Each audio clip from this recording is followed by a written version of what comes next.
Michelle Caston.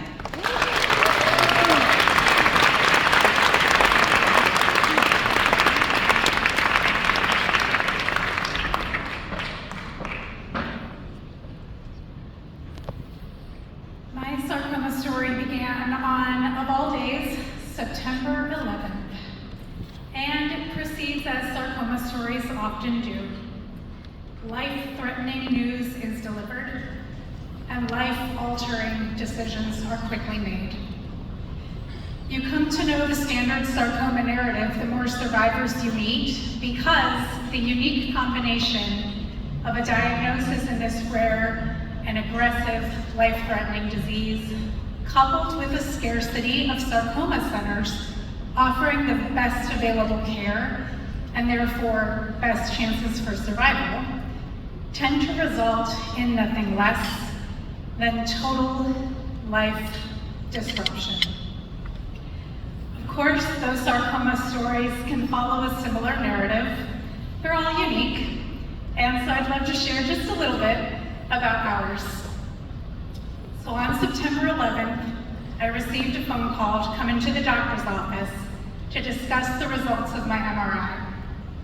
I'd been suffering from severe back pain throughout my pregnancy, coupled with numbness in my left foot. And it was thought to be sciatic nerve pressure, but when it didn't resolve postpartum, the doctor recommended that I get some imaging done.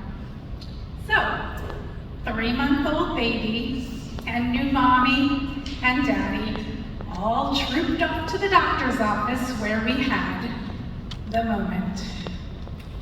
The doctor said, "There's something on your MRI. Best case scenario, it's just a bruise. Worst case scenario, it could be this thing called a sarcoma." "I've never seen one," the doctor said, "so I'm just gonna let you read this here." At which point he plonked an enormous medical tome onto the desk in front of my husband and myself, where we read that sarcoma is a broad term for a group of malignant tumors that originate in the body's connective tissues. At the word malignant, I pretty much stopped listening. That's cancer. In disbelief, I remember looking down at the baby in my arms and thinking at that moment, will I live to see your first birthday? We were referred to a local oncologist in Albuquerque, New Mexico, where we were living at the time. And I credit this doctor's humility and wisdom as one of many lucky forks in the road that ultimately led to my life being saved. He said, "I will treat you, but I've never seen a sarcoma patient before. If you want your best chance to live, you really ought to go somewhere that specializes in sarcoma treatment." So now husband and wife conversations are happening.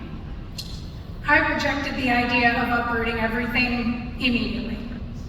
We both had great jobs, and my husband was climbing in his career. What about the house? Our first ever home that we just bought, that we became parents in, and we're planning to grow our family over the years. It was just too much to walk away from. We didn't really need to go to these extremes, did we? But my husband, thank everything, thought that we did.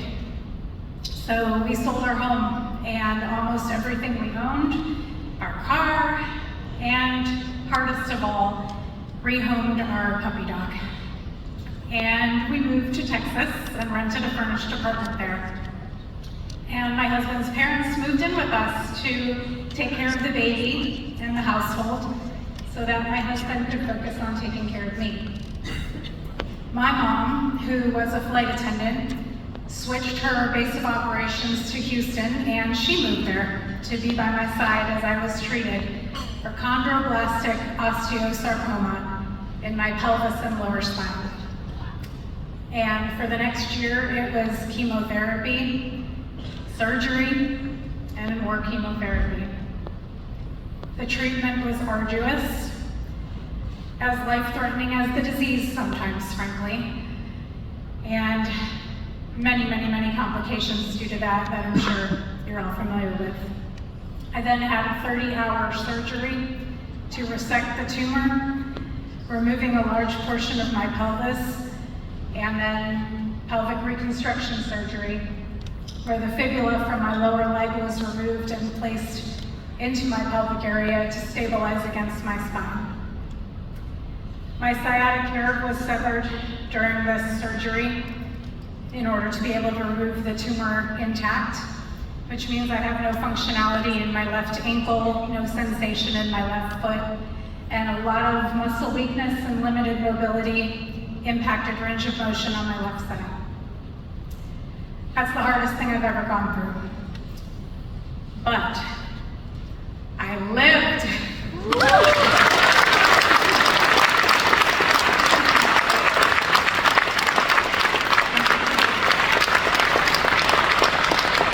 Are you ready for the really exciting part? Okay, do you want to see my baby? Yeah. Y'all, he is 19 years old.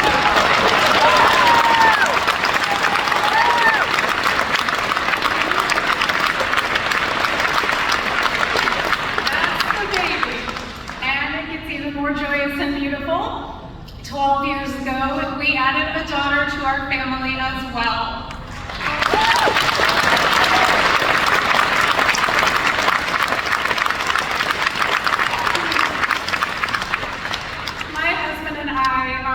So very lucky to be on the other side, and I am so blessed to stand here today and speak to you as an almost 20-year sarcoma survivor.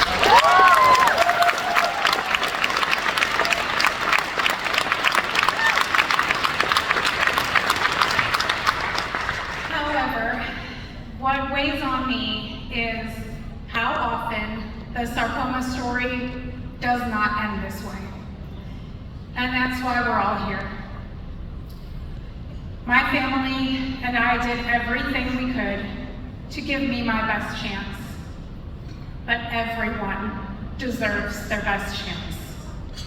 People should not have to uproot their lives, abandon their careers, lose their homes and pets, and travel far from their support system in order to receive life-saving care. Believe me, fighting this disease is grueling enough without all that.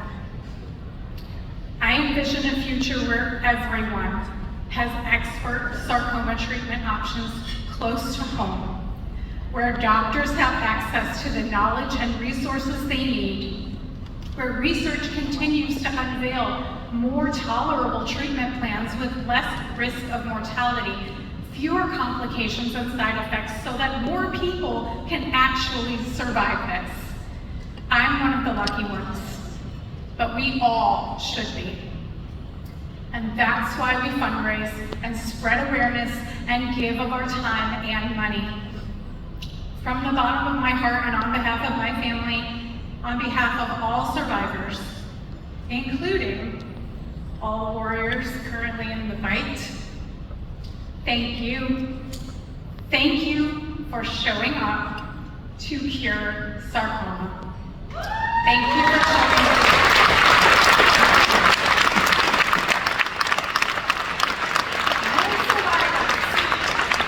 I would like to introduce Darren Court to lead us in helping to realize more 20-year sarcoma survivors.